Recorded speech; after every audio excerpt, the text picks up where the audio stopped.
ખરોડ ખાતે અંકલેશ્વર મામલતદારની આગેવાનીમાં પોલીસ બંદોબસ્ત વચ્ચે આદિવાસી પરિવારની જમીન પરથી દબાણો દૂર કરવામાં આવ્યા હતા। આજરોજ અંકલેશ્વર તાલુકાના ખરોડ ગામમાં આદિવાસી પરિવારની વડીલો પાર્જિત માલિકીની જમીન ઉપર થયેલા ગેરકાયદેસર દબાણ મામલે મામલતદારની આગેવાનીની હેઠળમાં દૂર કરી સંબંધિત પ્લોટનો કબજો પુનઃ આદિવાસી પરિવારને પરત કરવામાં આવ્યો હતો।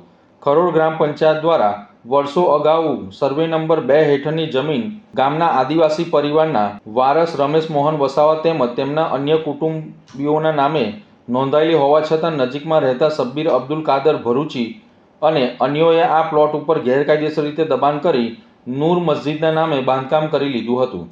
આ મામલે આદિવાસી પરિવારે અતિક્રમણ દૂર કરવા માટે કોર્ટમાં દાવો દાખલ કર્યો હતો। કોર્ટ દ્વારા દાવાને માન્ય રાખીને પ્લોટનો કબજો મૂળ માલિકને પુનઃ સોંપવા માટે હુકમ કરવામાં આવ્યો હતો। તેમ છતાં દબાણકર્તાઓએ પ્લોટ ખાલી કરવાનો ઇનકાર કરતા કોર્ટે મામલતદાર, તાલુકા વિકાસ અધિકારી, ટીડીઓ તેમજ સંબંધિત પોલીસ મથકને દબાણ દૂર કરી કાયદેસર કબજો સોંપવાનો આદેશ આપવામાં આવ્યો હતો। કોર્ટના આદેશના અમલરૂપે આજે મામલતદાર કરણસિંહ રાજપૂત પોતાની ટીમ સાથે ખરોડ ગ્રામ પંચાયત પહોંચ્યા હતા। પોલીસ બંદોબસ્ત સાથે જીસીબીની મદદથી પ્લોટ ઉપરનું દબાણ દૂર કરવામાં આવ્યું હતું અને કાયદેસર રીતે પ્લોટનો કબજો આદિવાસી પરિવારને સોંપવામાં આવ્યો હતો।